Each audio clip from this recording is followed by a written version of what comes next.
एक महिला अपने पति को कई दिनों से फोन लगा रही थी, लेकिन उसका फोन मिलता नहीं था। मिलता था तो बातचीत नहीं हो पाती थी। वो परेशान हो जाती है। आखिरकार एक दिन उसका फोन लग जाता है। जैसे ही घंटी जाती है, सामने से फोन उठ जाता है। जब फोन उठता है तो आवाज कुछ बदली बदली थी। तभी उस महिला ने कहा, ये नंबर तो मेरे पति का है, आप कौन बात कर रहे हैं? उधर से कहा जाता है कि मैं गुजरात पुलिस इंस्पेक्टर बात कर रहा हूँ। मैं आखिरकार किससे बातचीत कर रहा हूँ? तब वो महिला अपने बारे में बताती है कि मैं इनकी पत्नी बात कर रही हूँ। मेरा नाम यह है और मैं फला जगह रहती हूँ। अपने बारे में पूरी जानकारी दी जाती है। अब उस इंस्पेक्टर ने उस महिला से बातचीत करना शुरू किया। दोनों की बातचीत का सिलसिला काफी देर तक चलता रहता है। आखिरकार जब महिला ने ये सब बातें सुनी तो वो बहुत चक्की रह जाती है, परेशान हो जाती है। तुरंत ही नजदीकी पुलिस स्टेशन जाती है और अपने ही पति के खिलाफ गंभीर धाराओं में मुकदमा दर्ज करा देती है। यह मुकदमा तो दर्ज हो जाता है। उसके बाद अगले दिन अखबार में जब खबर प्रकाशित होती है तो लोगों को यकीन नहीं हो रहा था कि एक व्यक्ति जो कि मेजर, सेना में मेजर होता है और मेजर होने के बावजूद भी बड़े घर की लगभग 24 महिलाओं को अपना शिकार बना चुका था। जब और जांच पड़ताल की जाती है तो पता चलता है कि वो मेजर भी नहीं था, वो तो पूरी तरह से फ्रॉड निकला। आज की कहानी को सुनने के बाद शायद आप लोग भी भौचक्के रह जाएंगे, आप लोग भी सोचने पर मजबूर हो जाएंगे कि कोई इंसान आखिरकार किस हद तक गिर सकता है। उसने ना केवल अपना नाम बदला बल्कि अपनी पहचान बदली और अपना धर्म बदला, और उसके बाद वो एक के बाद एक लड़कियों को छलता चला जाता है। जब उसके बैंक की डिटेल निकलवा जाती है तो पता चलता है कि उसके बैंक से करोड़ों रुपए का लेन देन हुआ है। साथ ही उसने हवाई जहाज से लेकर कई ऐसे बड़े बड़े सफ़र किए। साथ ही उसने बड़े बड़े होटलों में खाना भी खाया, बड़े बड़े लोगों से मिलना भी हुआ।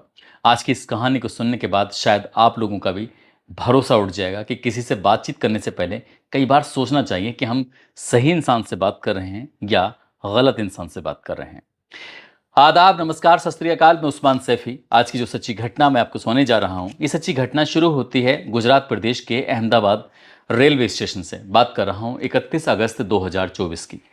एक व्यक्ति थोड़ा परेशान हाल था और वो परेशान हाल व्यक्ति थाने में जाता है। जाकर कहता है कि साहब, मैं वंदे भारत ट्रेन में सफ़र कर रहा था और मेरा बैग चोरी हो जाता है, उसको ढूंढवा दीजिए, उसमें कई ज़रूरी डॉक्यूमेंट्स हैं, वो मिलेंगे नहीं, इसलिए मेरी मदद कर दीजिए। जब उस व्यक्ति ने बार बार थानेदार से रिक्वेस्ट की तो आखिरकार थानेदार पसीज जाता है और वो एफआईआर दर्ज कर लेता है। थानेदार ने जैसे ही एफआईआर दर्ज की है उसके बाद एक टीम गठित कर दी जाती है और टीम से कहा जाता है कि जितनी जल्दी हो सके इनका बैग तलाशने की कोशिश करो। पुलिस के लिए आसान इसलिए भी था क्योंकि जिस ट्रेन में वो सफ़र कर रहा था उसी ट्रेन में सीसीटीवी कैमरे लगे हुए थे। आखिरकार पुलिस ने सीसीटीवी कैमरे को खंगालना शुरू किया और उस व्यक्ति के पास एक और व्यक्ति था जो बैठा हुआ था या उसके पास नज़दीक आने की लगातार कोशिश कर रहा था। तो पता चलता है कि चोरी तो इसी व्यक्ति ने की है।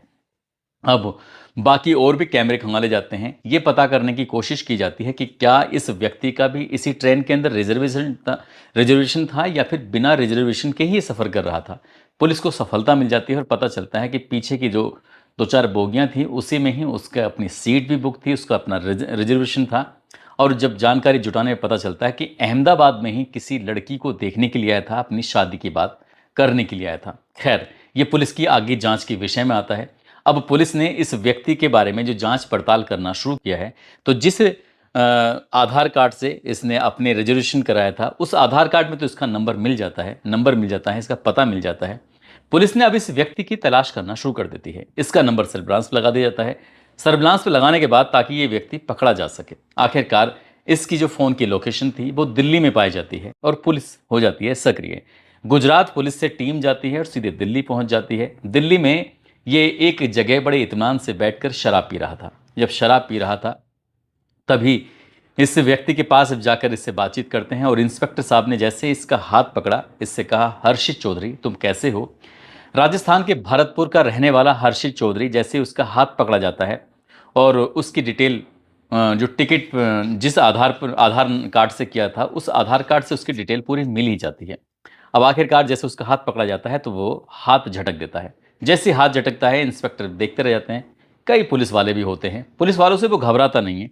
खड़ा होकर कहता है, तुम्हारी हिम्मत कैसे हुई मेरे हाथ पकड़ने की? तुम जानते नहीं हो किससे बात कर रहे हो? वो पूछा जाता है कि हम किससे बात कर रहे हैं। वो बताता है कि मैं सेना में मेजर हूं और आप मेजर से बात कर रहे हैं। एक सेना के अधिकारी से आप इस तरह से बात नहीं कर सकते, उसका हाथ नहीं पकड़ सकते। जब इस तरह की बात की जाती है तो जो पुलिस वाले होते हैं, वो इंस्पेक्टर होता है, 2-3 कदम पीछे हट जाते हैं। पीछे हट जाते हैं क्योंकि सेना से जुड़ा हुआ जो ऑफिसर है, इसलिए वो उसे कुछ कह भी नहीं सकते थे।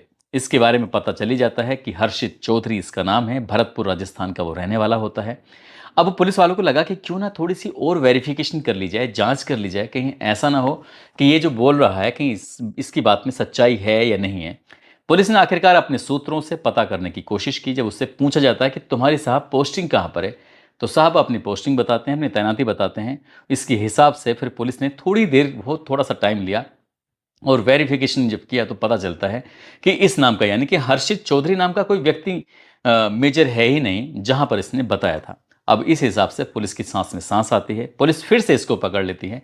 अब की बार तो हाथ पकड़े थे, लेकिन पुलिस ने अब की बार इसको सही से पकड़ लिया, टाइट से पकड़ लिया, ताकि ये भाग ना सके।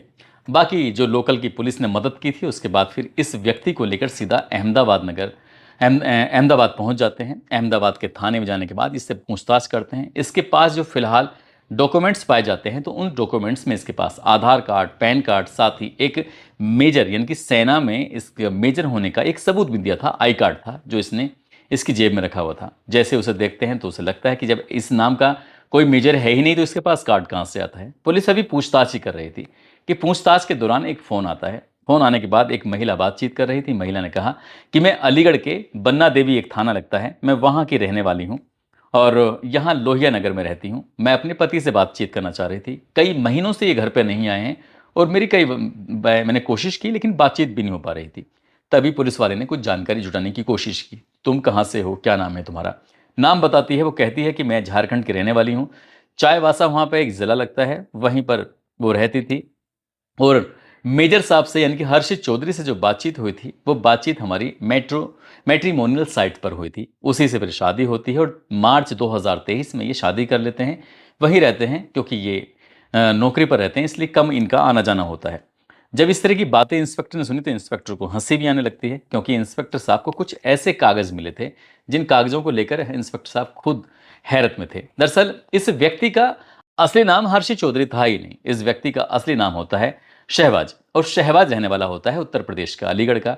अब पुलिस उसे पकड़ के सीधा अलीगढ़ लेके आती है। अलीगढ़ में सिविल लाइंस थाना है, वहां पर जमालपुर है। जमालपुर का ये रहने वाला होता है। इसके खुद के पिता, जिनका नाम मुश्ताक खान होता है, जो कि सेना से रिटायर्ड हो चुके थे। और ये शहबाज, इसकी खुद की भी पोस्टिंग सेना में ही थी। साल 2015 में 8 राज रिफ दिल्ली यूनिट में इसकी पोस्टिंग हो जाती है। उसके बाद जम्मू कश्मीर जाता है। जम्मू कश्मीर से सिलीगुड़ी जाता है। सिपाही के पद पर तैनाती थी इसकी, लेकिन अनुशासनहीनता की चलते इसको सेना से बर्खास्त कर दिया जाता है जून 2023 में। लेकिन इसकी जो किस्से कहानियां थे वो बहुत ही चौंकाने वाले थे। 5 साल पहले तो इसकी शादी हो जाती है। बताया जाता है साल 2019 में इसकी शादी हो जाती है। 2 बच्चे भी पैदा हो जाते हैं। लेकिन साहब ने अपना नाम, पता ये सब फर्जी बनवाया। हर्षित चौधरी के नाम से आधार कार्ड, पैन कार्ड बनवाया और हर्षित चौधरी के नाम से ही उसने बैंक में अकाउंट भी खुलवा लिया। साथ ही उसने मैट्रिमोनियल साइट पर अपना एक अकाउंट क्रिएट किया और अकाउंट क्रिएट करने के बाद वहाँ पर जो भी कोई बातचीत करता था तो उससे बातचीत के दौरान अपने आप को ये मेजर ही बताया करता था। अब ये बड़े घर की लड़कियां हों या फिर ऐसी लड़कियां जो नौकरी पेशा होती हैं, उनसे ही नज़दीकियां बढ़ाया करता था। जब पुलिस ने इसके मोबाइल नंबर को खंगालना शुरू किया तो 24 से ज़्यादा महिलाओं के, लड़कियों के फोटोग्राफ्स इसके पास पाए जाते हैं। और पूछताछ में इसने स्वीकार किया कि इतनी महिलाओं से इसके संबंध भी हैं, यानी कि जानकारी भी जुटा ली जाती है। लेकिन एक लड़की जो झारखंड की होती है वो इसके घर तक पहुंच जाती है और शादी हो जाती है। बन्ना देवी मंदिर के थाना क्षेत्र के पास एक मंदिर होता है, वहाँ पर शादी कर लेते हैं। और ये कहता है कि मैं वैसे थोड़ा विभागीय कार्य से थोड़ा दूर रहता हूँ, अलग रहता हूँ, तुम्हें यहीं रहना पड़ेगा। बीच बीच में ये आता था अपनी पत्नी के पास। इसकी पत्नी को भी ये जानकारी नहीं थी, जो दूसरी पत्नी होती है, कि इसने हर्षित चौधरी अपना नाम रखा हुआ है। और ये जानकारी इसको पहली जो पत्नी होती है साल 2019 में जिससे शादी होती है, उसको भी नहीं पता था कि ये हर्षित चौधरी नाम से इस तरह से रहता है। अब इसका काम था उन अमीर घरों की महिलाओं के से पैसे ऐंठना। पैसे ऐंठने के बाद अब हवाई यात्राएं करता है, ट्रेनों में सफ़र करता है, अच्छे होटलों में खाता है, अच्छे कपड़े पहनता है। इस तरह से इनका लूट खसोट करना, इस तरह का इसका मकसद बन जाता है। अखबारों में जब इस तरह की खबर प्रकाशित होती है, लोगों को यकीन नहीं हो रहा था। खासकर यकीन नहीं हुआ इसकी दूसरी पत्नी को, जिससे ये शादी कर लेता है मंदिर में जाकर।